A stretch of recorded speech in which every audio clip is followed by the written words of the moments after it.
For some of us, it's become a habit. People have become so attached to their phones that it's become second nature to text and drive. It is so common, people often don't realize its negative impact. 77% of young adults are very confident or somewhat confident they can text while driving. In 2011, 1.3 million crashes were a result of texting while driving. Despite the overwhelming statistics, Oklahoma is one of 4 states without a texting while driving law. Last October, pressure from the public and legislators led Representative Terry O'Donnell to champion House Bill 1965. I have daughters that are 14 and 16. They are absolutely glued to their phones. And it was those statistics that moved me to champion this bill. On January 31st, 2 Oklahoma Highway Patrol officers, Trooper Nicholas Dees and Trooper Keith Birch, were struck by a vehicle while investigating an accident on the interstate. Dees died while Birch was left paralyzed. This created more pressure for a ban on texting while driving in Oklahoma.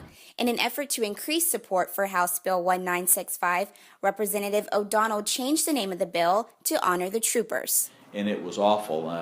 He and I and some of the other representatives actually went to the highway patrol in here, and we watched the video of this car just plowing down these 2 highway patrolmen, and it's gruesome. In February, advocacy group Generation Text visited the Capitol to speak with legislators about House Bill 1965.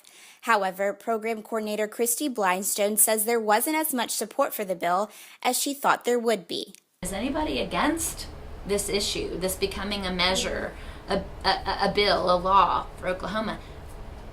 You could have heard a pin drop. It was just silent. That was in a group setting. There was probably at least 50 people in the room.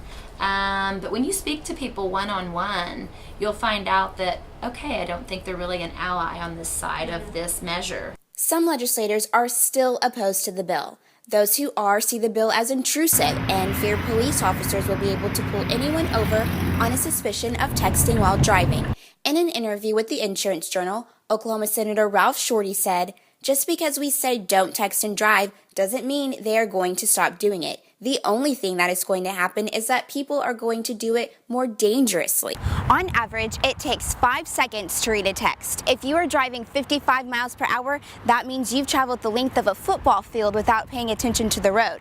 If pulled over, drivers will face up to a $100 fine. Originally, House Bill 1965 passed as a secondary offense with 38 yeses and 6 noes.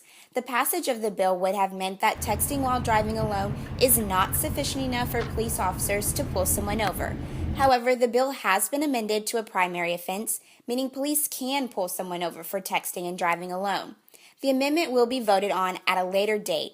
If it passes, the bill will go into effect November 1st. I do believe that behaviors for a lot of people will change. They will think twice about it before they reach for their phone. For O State TV, I'm Tori Broussard.